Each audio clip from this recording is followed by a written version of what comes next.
అందరికీ నమస్తే అండి. సో రాష్ట్ర వ్యాప్తంగా సంచలనం సృష్టించిన గాదే సాయికృష్ణ లాకప్ డెత్ కేసులో మొదటి ముద్దాయిగా A1గా నాగరాజు, సిఐ నాగరాజు ఉన్నారు కదా, అతన్ని అరెస్ట్ చేశారు కదా. కోర్టు అతనికి జూలై 8వ తేదీ వరకు రిమాండ్ విధించింది కదా. సో ఈ కేసులో కొన్ని విస్తుపోయే నిజాలున్నాయి.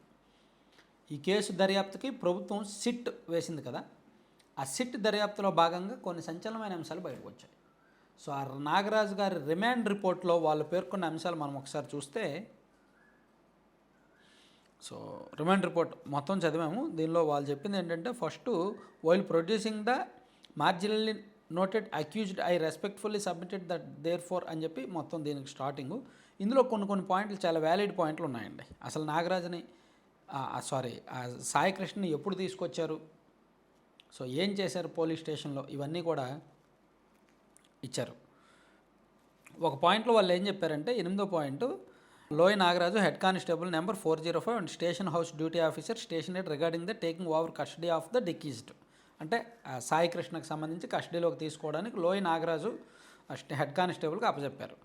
So after verifying the cell phone of the deceased sent the cell phone to LW13 through LW9 అని ఇచ్చారు. తర్వాత 6/5/2026 మార్నింగ్, అంటే మే 6వ తేదీన ఉదయం, after the arrival of the accused at Krishnalanka police station, women police number 742 handed over the custody of the deceased and his cell phone to the accused.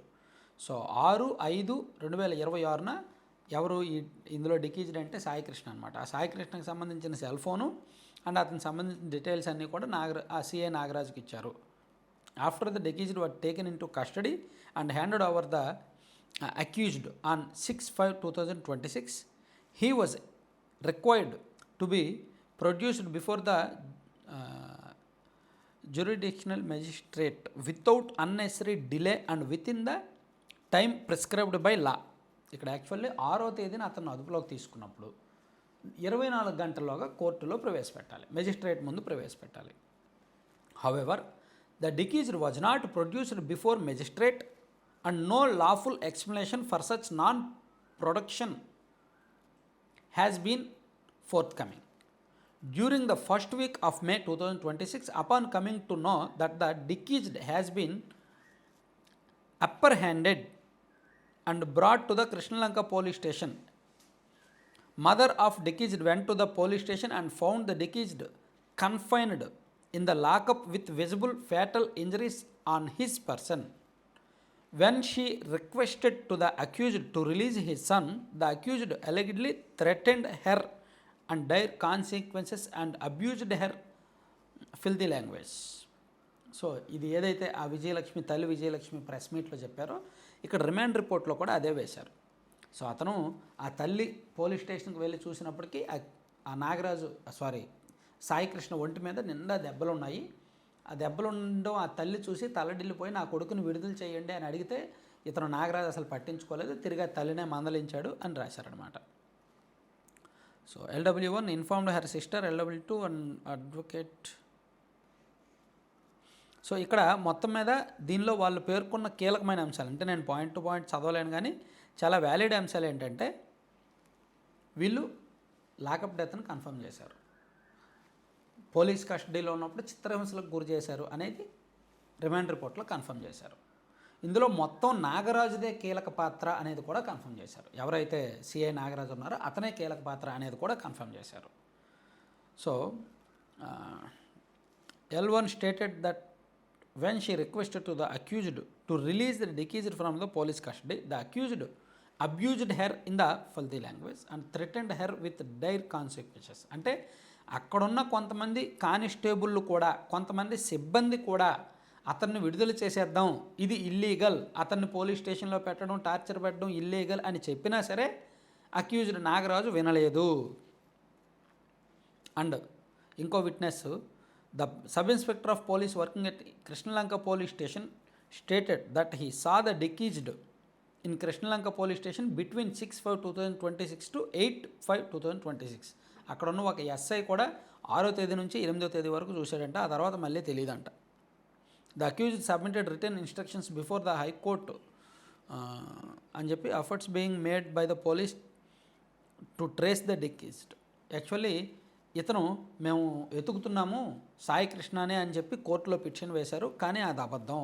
However he did not disclose the fact that the deceased had already been apprehended at Markapuram by task force police Vijayawada city pursuant to his own written requisition to had therefore been brought to Krishnalanka police station and handed over into police custody.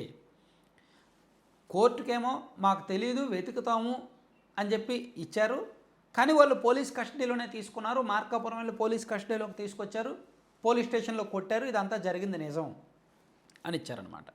So ఇట్లా ఓవరాల్గా అంటే నాకు actual legal knowledge తక్కువ, అందుకని దీన్ని చాలా జాగ్రత్తగా ఎంచి చదువుతున్నాను అనమాట. అలాగే మరో విషయం ఏం చెప్పారంటే ఇన్ఫర్మెంట్ ఫైల్ 2 అప్లికేషన్స్ అని చెప్పి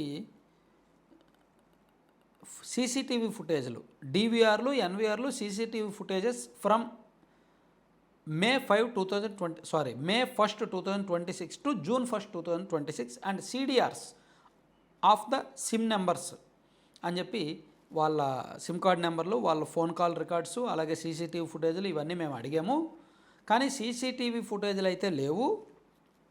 ఎస్పెషల్లీ అండ్ కొంతమంది విట్నెస్లు in that petition LW1 specially made allegations of the illegal detention of the deceased and third degree methods used by the Krishnalanka police. ఈ పోలీస్ స్టేషన్లో కొంతమంది పోలీసులు అతని మీద థర్డ్ డిగ్రీ చేసినట్టు అక్కడ కొంతమంది విట్నెస్ చెప్పారు. సో దానికి సంబంధించి ఆధారాల కోసం మేము చూస్తుంటే సీసీటీవీ ఫుటేజ్లు మిస్ అయ్యాయి అని చెప్తున్నారు. ఎంత దారుణం అండి! ఒక నిందితుడిని పోలీస్ స్టేషన్లోకి తీసుకొని సీసీటీవీ ఫుటేజ్లు కూడా మిస్ చేసి సీసీటీవీ కెమెరాలు ఆఫ్ చేసి కొడతారా? చిత్రహింసలకు గురి చేస్తారా? ఖచ్చితంగా పెద్ద నేరమే కదా. మేబీ అతను కఠిన క్రూరమైన నేరస్తుడు అయితే అవ్వచ్చు, కానీ సీసీ కెమెరాలు ఆఫ్ చేసి మరి ఫుటేజ్ రికార్డ్ అవ్వకుండా అతన్ని చిత్రహింసలకు గురి చేశారంటే చూసుకోండి పాపం ఎంత సంచలనమో ఇది. దేశవ్యాప్తంగా కూడా ఏపీ పోలీస్ మీద ఒక బ్యాడ్ నేమ్ వచ్చేస్తుంది ఈ కేసు వలన. Thank you.